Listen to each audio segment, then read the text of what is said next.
দ্বিতীয় পরিচ্ছেদ। শ্রীদাম ভাবিল, যে পথ কাটিয়া ফেলিয়াছে সেই পথে চলিতে হইবে। সে চক্রবর্তীর কাছে নিজ মুখে এক কথা বলিয়া ফেলিয়াছে, সে কথা গা শুদ্ধ রাষ্ট্র হইয়া পড়িয়াছে। এখন আবার আর একটা কিছু প্রকাশ হইয়া পড়িলে কি জানি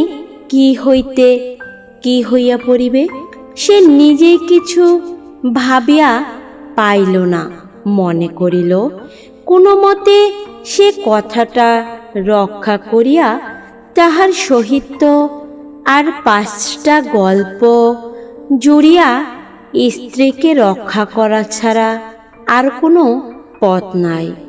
শ্রীদাম তাহার স্ত্রী চন্দরাকে অপরাধ নিজ স্কন্ধে লইবার জন্য অনুরোধ করিল। সে তো একেবারে বজ্রাহত হইয়া গেল।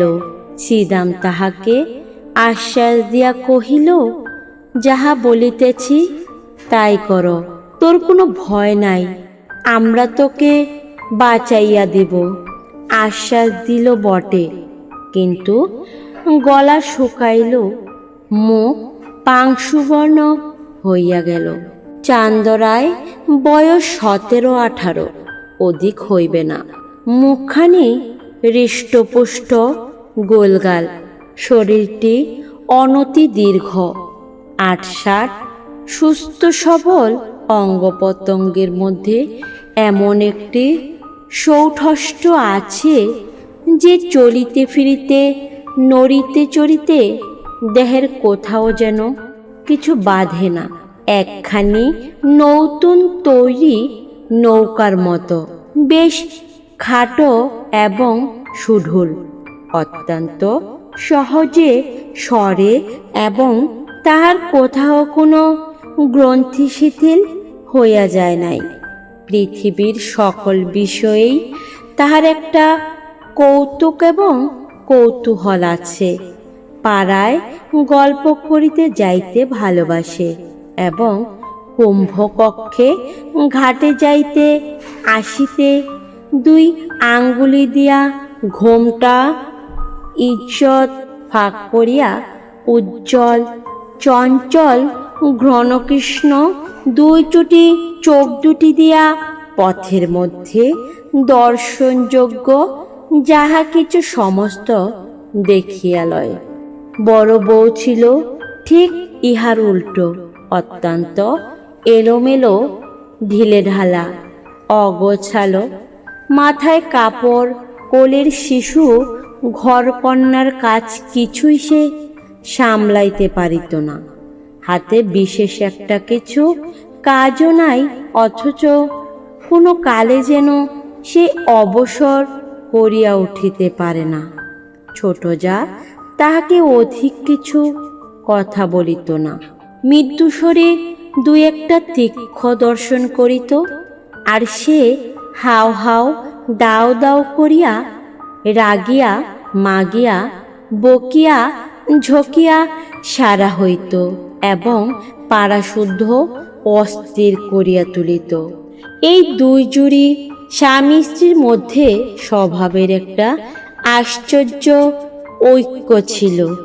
দুঃখীরাম মানুষটা কিছু বৃহদায়তনের, হাড়গোলা খুব চওড়া, নাসিকা খর্ব, 2টি চক্ষু এই দৃশ্যমান সংসারকে যেন ভালো করিয়া বোঝে না, অথচ ইহাকে কোনরূপ প্রশ্ন করিতেও চায় না।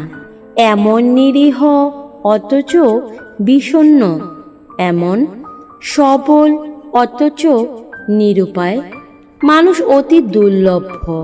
আর শ্রীদামকে একখানি চকচকে কালো পাথরে কে যেন বহু যত্নে কুদিয়া গড়িয়া তুলিয়াছে। লেশমাত্র বাহুল্য বর্জিত এবং কোথাও যেন কিছু টোল খায় নাই।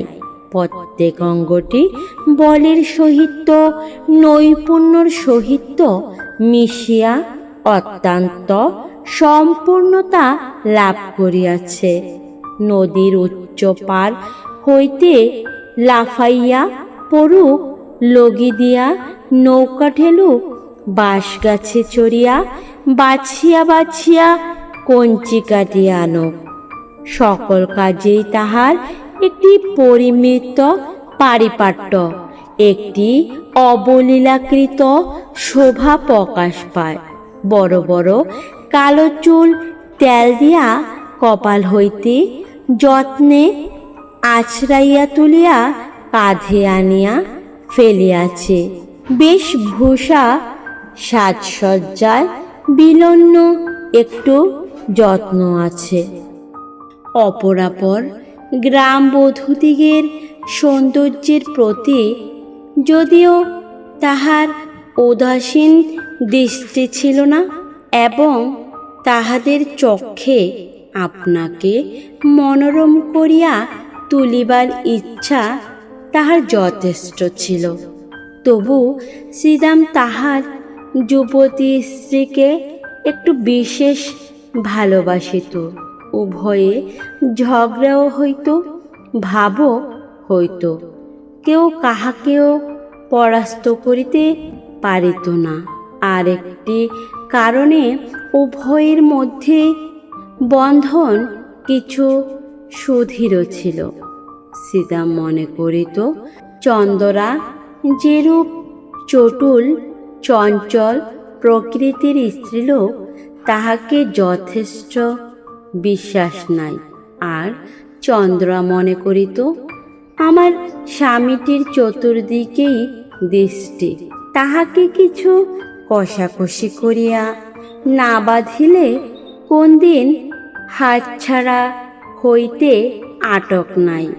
উপস্থিত ঘটনা ঘটিবার কিছুকাল পূর্বে হইতে স্ত্রী পুরুষের মধ্যে ভারী একটা গোলযোগ চলিতেছিল।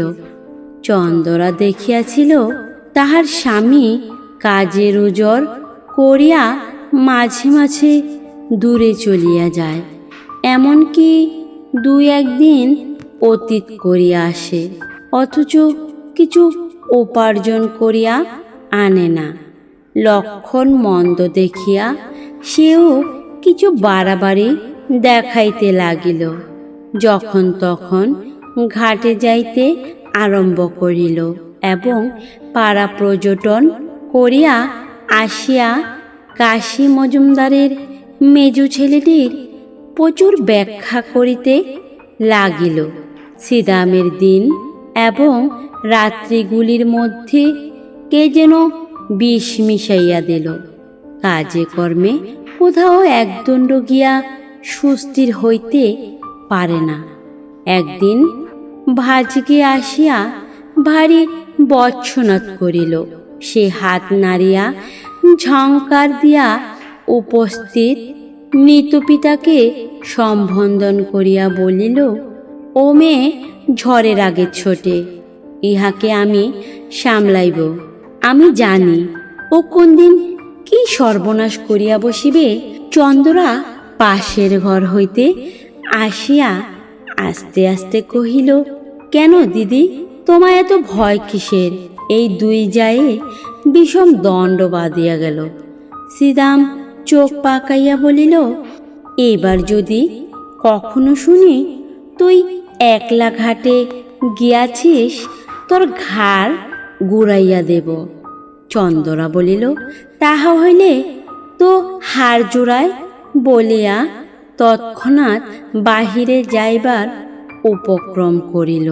শ্রীরাম এক লফে তাহার চুল ধরিয়া টানিয়া ঘরে পুরিয়া বাহির হইতে দ্বাররুদ্ধ করিয়া দিল। কর্মস্থান হইতে সন্ধ্যাবেলায় ফিরিয়া আসিয়া দেখে ঘর খোলা, ঘরে কেহ নাই। চন্দরা তিনটে গ্রাম ছাড়াইয়া একেবারে তাহার মামার বাড়ি গিয়া উপস্থিত হইয়াছে। শ্রীরাম সেখান হইতে বহু কষ্টে অনেক সাধ্য সাধনায় তাহাকে ঘরে ফিরিয়া আনিল, কিন্তু এবার পরাস্ত মানিল। দেখিল এক অঞ্জলি পারদকে মুষ্টির মধ্যে শক্ত করিয়া ধরা যেমন দুঃসাধ্য, এই মুষ্টিমেয় স্ত্রীটুকুকেও কঠিন করিয়া ধরিয়া রাখা তেমনই অসম্ভব। ও যেন 10 আঙ্গুলের ফাঁক দিয়া বাহির হইয়া পড়ে। আর কোনো জবরদস্তি করিল না, কিন্তু বড় অশান্তিতে বাস করিতে লাগিল। তাহারই চঞ্চলা যুবতী স্ত্রীর প্রতি সদা সংকৃত ভালোবাসা উগ্র একটা বেদনার মতো বিষম টনটনে হইয়া উঠিল।